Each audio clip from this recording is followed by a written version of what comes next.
Bienvenue à toi sur ma chaîne Émanescence. Je suis Emmanuelle, thérapeute activatrice d'épanouissement.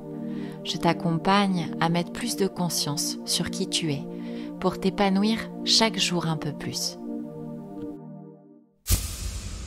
Bonjour, je suis ravie de vous retrouver aujourd'hui pour parler d'un sujet dont tout le monde parle, mais finalement à ma manière, et vous allez voir pourquoi. Ce sujet étant l'amour de soi, l'estime de soi et surtout l'acceptation de soi dans toutes ses parts.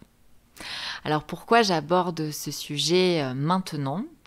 Eh bien parce qu'il est central dans ma vie et que je le touche enfin du bout du doigt après 43 années.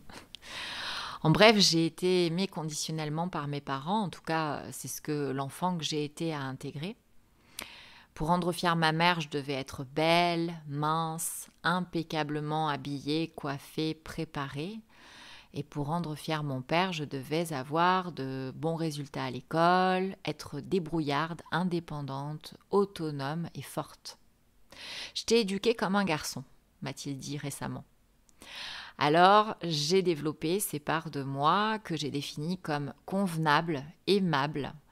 Et j'ai enfoui, j'ai mis dans l'ombre toutes les autres parts qui, par opposition, ne pouvaient pas faire que l'on m'aime, puisque pas convenable. Et c'est ainsi que chacun d'entre nous se construit. Vous connaissez sûrement l'expression « diviser pour mieux régner ». Eh bien, en faisant cela, c'est exactement ce que l'on manifeste en nous. Nous divisons les parts de nous pour mieux faire régner le conflit intérieur, donc le désamour de nous. Parce que plus vous allez étouffer une partie de vous, vouloir à tout prix la faire taire, la cacher, plus elle va crier fort et s'exprimer violemment. Ce qui va créer un conflit interne, donc du mal-être, de la douleur, de la souffrance et du rejet de soi-même. Avez-vous pris conscience que vous êtes la seule personne avec qui vous allez passer votre vie entière ? Imaginez-vous menotter à vie à une personne que vous n'aimez pas, avec qui vous devez composer à chaque seconde. Comment pouvez-vous vous épanouir ? En apprenant à l'accepter, à l'aimer. Voilà la solution. Alors au lieu de faire la guerre à ces parties de vous que vous appréciez moins, voire pas, accueillez-les. C'est d'ailleurs pour cela que j'aimerais commencer ce podcast en vous donnant ma définition de l'amour de soi. Pour moi, c'est la pleine acceptation de soi, corps et esprit, ombre et lumière, c'est-à-dire par que vous ne trouvez pas convenable et par que vous trouvez convenable. C'est chaque jour se diriger vers moins de désamour de soi et embrasser progressivement tout ce que l'on est. C'est apprécier cette combinaison de facettes que l'on représente, cette palette de couleurs aux milliards de nuances qui peuvent aussi bien être sombres que lumineuses. Gardez à l'esprit que la lumière n'existe que par opposition à l'ombre. Sans l'une, l'autre n'existe pas. Votre gentillesse ne peut pas exister sans votre méchanceté, par exemple. Le froid ne peut pas exister sans le chaud. C'est l'expérience de la vie. Alors, il ne s'agit pas de vous trouver toujours beau ou belle, intelligent, intelligente, de vous trouver courageux, courageuse, généreux, généreuse. Non. S'aimer, c'est s'accepter beau et moche, intelligent et limité, courageux et peureux, altruiste et égocentrique. Parce que toutes ces versions de vous et de moi existent et coexistent dans la même journée, dans la même heure parfois, dans la même semaine, dans la même année, dans la même vie. À présent, j'aimerais aborder avec vous le sujet de la dualité yin-yang en chacun de nous, qui va vous permettre de comprendre pourquoi le désamour de soi prend autant le pas sur l'amour de soi.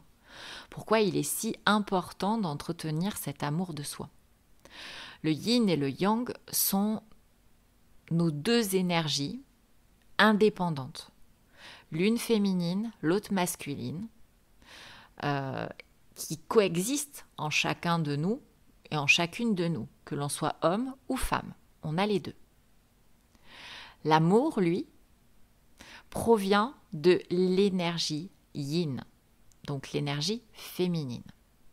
Une énergie vitale, de lenteur, de silence, d'intériorisation, d'accueil, de partage, d'acceptation, d'intuition, de créativité, d'écoute de soi, de lâcher prise, de patience, de pardon à soi-même notamment, avec laquelle nous ne sommes pas habitués à connecter. Vous comprendrez pourquoi juste après.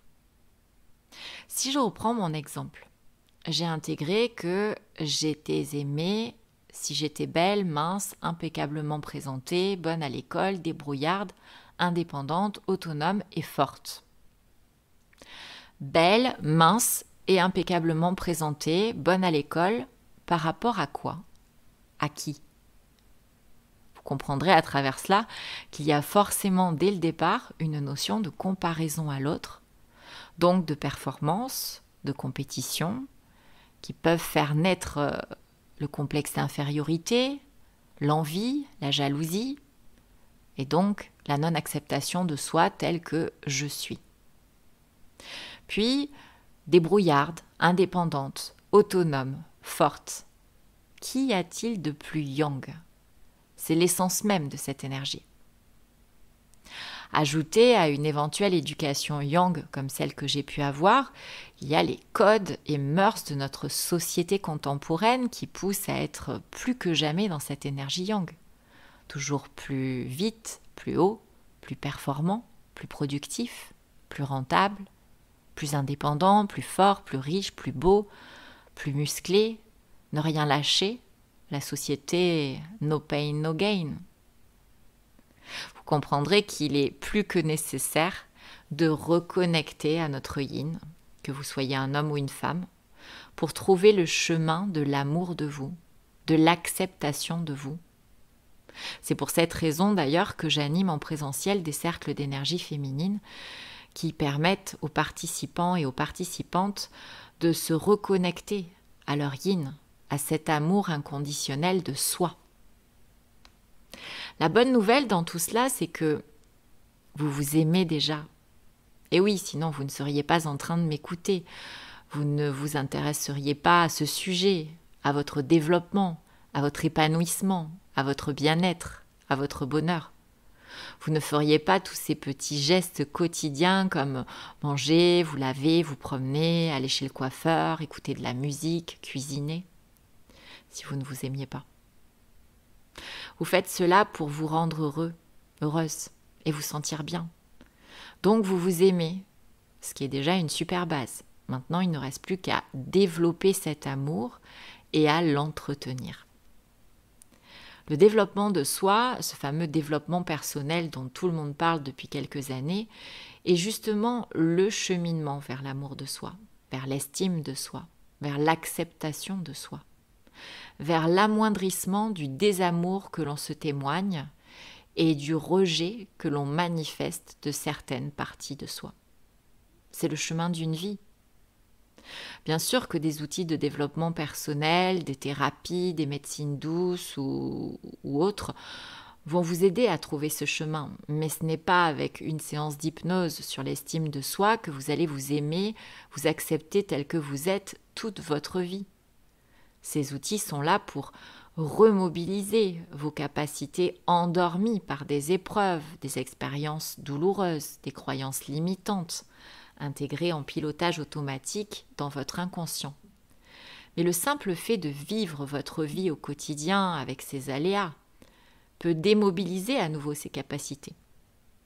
D'où la nécessité d'instaurer une routine d'acceptation de soi, d'amour de soi, après avoir posé des bases solides en accompagnement. Si vous me connaissez, vous savez qu'en tant que thérapeute, je recommande les bases solides suivantes.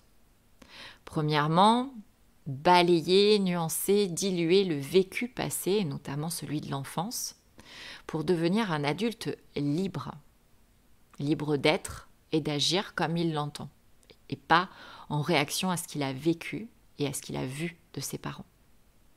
Et deuxièmement, bien se connaître et remobiliser les capacités indispensables d'un adulte épanoui qui sont, d'après moi, l'estime de soi, la confiance en soi et le fait de se sentir légitime dans tous les domaines de sa vie, de s'y sentir à sa place.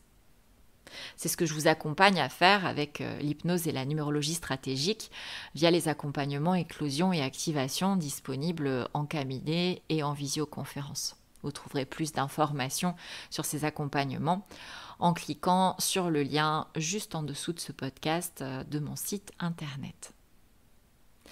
Et après cela, une fois qu'on a fait ce travail, il est indispensable que vous entreteniez le travail effectué ensemble.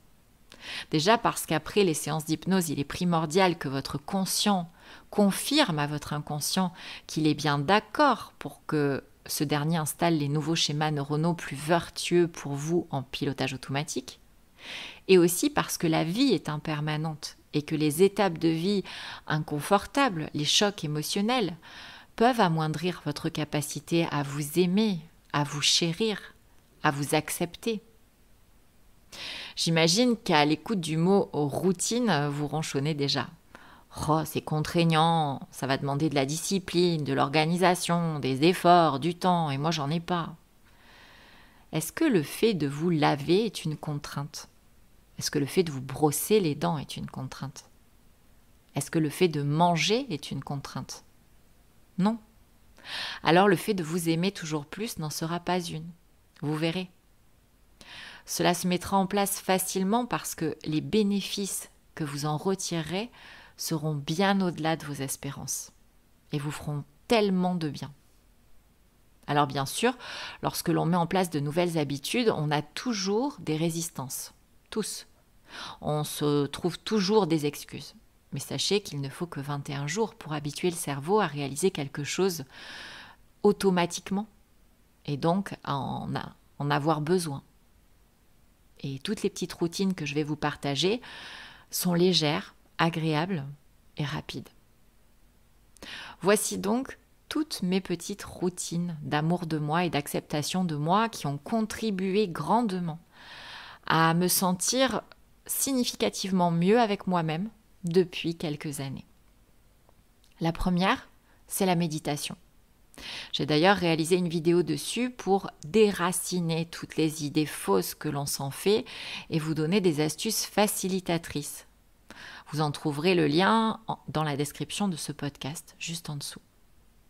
La méditation vous permet d'être à l'écoute de vous, de votre corps, de vos émotions et ressentis dans l'instant présent.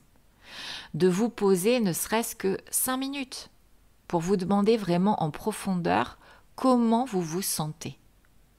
Vous vous portez de l'intérêt à ce moment-là. Dans le même style, faire les choses quotidiennes de la vie en pleine conscience. Être à 100% à ce que l'on fait. Avoir une vraie qualité de présence dans tout ce que l'on est et ce que l'on fait. À ce moment-là, vous vous offrez l'opportunité de vivre chaque expérience pleinement, d'en profiter. Vous donnez de la joie quotidiennement par vous-même.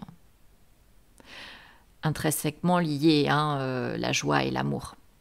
Donc là, ma petite astuce, c'est de vous créer un listing qui sera très très long. Donc prévoyez un cahier dans lequel vous allez noter, répertorier toutes les choses que vous faites seul, qui ne dépendent de personne d'autre et qui vous donnent du plaisir ou de la joie.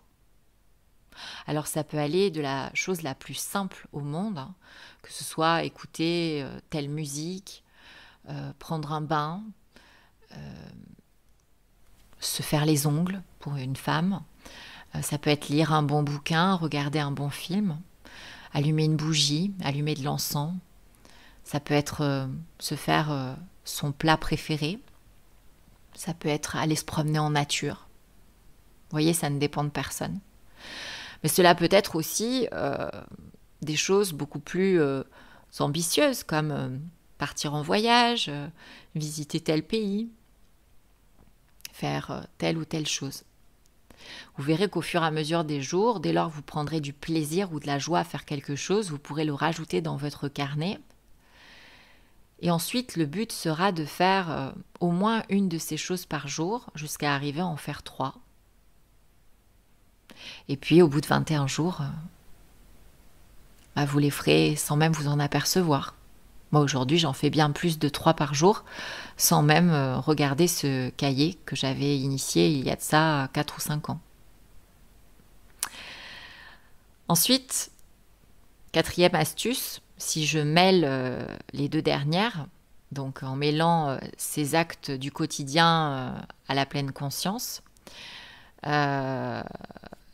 et ces actes qui vous apportent de la joie, je vous conseille d'y rajouter le petit rituel suivant. C'est vraiment pour vous faire comprendre que tout ce qui va sortir de votre bouche va être entendu, compris et intégré à terme par votre inconscient. Imaginons que un des moments qui va m'apporter de la joie, et là je vais parler de moi, ça va être le goûter. C'est-à-dire qu'à 17h, je vais me poser et je vais manger, imaginons, un brownie. Donc je vais confortablement m'installer, je vais placer ce brownie dans une jolie assiette, avec un verre de jus d'orange par exemple. Je vais me mettre devant, je vais respirer un bon coup, donc inspirer et expirer, mettre mes 2 mains sur mon cœur, regarder le brownie et me dire « Je m'offre ce moment, ce brownie, ce jus d'orange, car je suis chère à mon cœur. » Alors j'imagine que ça doit être difficile pour certains et certaines d'entre vous, j'imagine que ça doit en faire rire plus d'un. Je vous avoue très honnêtement que la première fois que je l'ai fait, j'ai explosé de rire. Sachez que la part de vous qui explose de rire, c'est votre ego. Parce que jusqu'à présent, forcément, il n'avait pas trop l'habitude d'entendre ça. Il avait plutôt l'habitude d'entendre du dénigrement sur vous. Et là, d'un seul coup, vous êtes cher à votre cœur. Et vous verrez qu'au fur et à mesure, vous ne rirez plus. Et au fur et à mesure, votre inconscient l'intégrera. Et au fur et à mesure, vous serez réellement cher à votre cœur. Une autre pratique, pour moi, une autre routine que je trouve très bienfaisante, c'est pratiquer la gratitude quotidiennement. Alors ça veut dire quoi? Ça veut dire focaliser son attention sur la chance que l'on a de faire ça, d'avoir ça, de vivre ça. Focaliser son attention sur le positif dans votre journée. Pour intégrer cette routine, le mieux est de tenir un petit cahier qu'on appelle de gratitude. C'est-à-dire que le soir ou le matin, comme vous le souhaitez, vous notez dans votre cahier pendant 5 minutes tout ce pourquoi vous êtes reconnaissant et que vous avez vécu dans les dernières 24 heures. Aujourd'hui, je n'ai plus de cahier de gratitude, tout simplement parce que le soir, après avoir réalisé ma méditation, je passe en revue toutes les choses qui m'ont fait plaisir dans ma journée automatiquement. Et je remercie. Donc vous voyez, les rituels, ça demande une certaine, comme on dit, discipline pendant un peu de temps, mais après ça se fait vraiment naturellement et ça demande surtout très peu de temps, contrairement à ce qu'on pourrait penser. Ensuite, ce que j'aimerais vous conseiller, c'est de surveiller votre manière de parler de vous, notamment aux autres. Je vois énormément de gens qui souffrent d'un complexe et qui font de l'autodérision sur ce complexe. Et on nous encourage vivement à faire ce genre de choses dans notre société. Sachez que, je vous donne un exemple, j'ai une consultante qui se trouve trop ronde et par rapport à ses collègues, elle aime les faire rire en leur disant « moi je suis une petite boule qui roule ».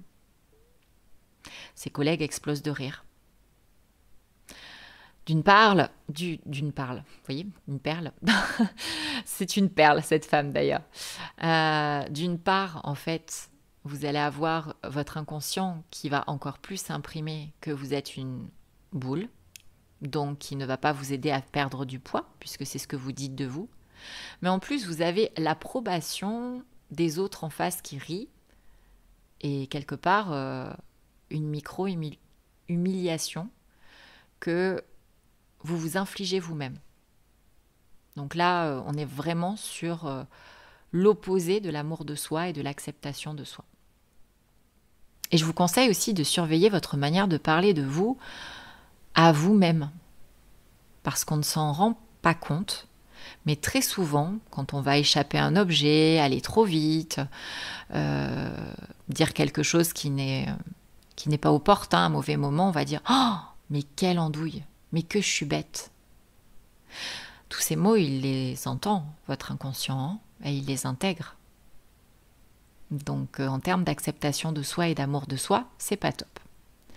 Alors, je vous dis pas que c'est facile, parce que moi, c'est un des axes de progression les plus grands que j'ai à faire, parce que ça me sort vraiment tout seul.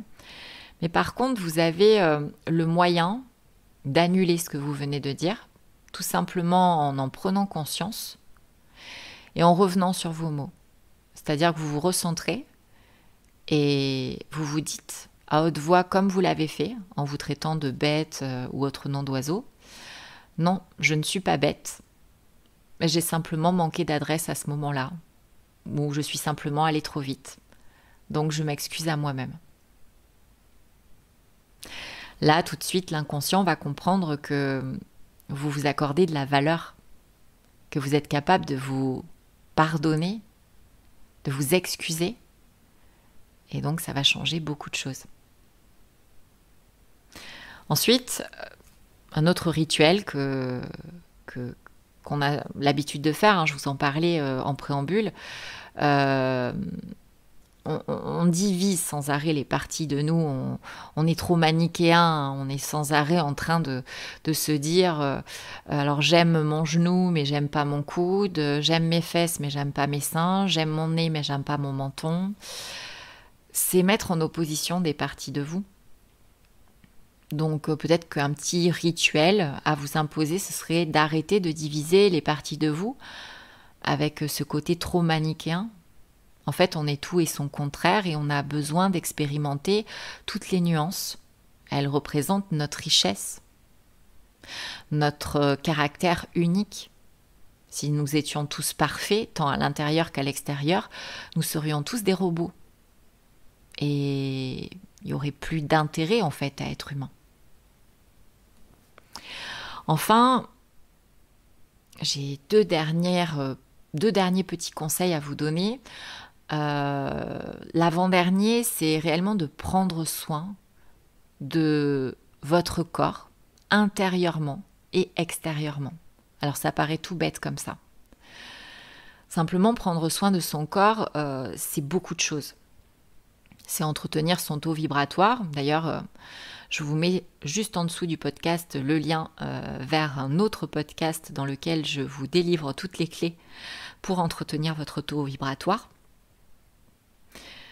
Mais c'est par exemple pratiquer une activité physique. Je ne parle pas forcément de sport à outrance. Manger des choses bonnes et saines pour vous, pour votre santé. Considérez votre corps. Donc bien lui parler, le regarder, le masser, l'hydrater,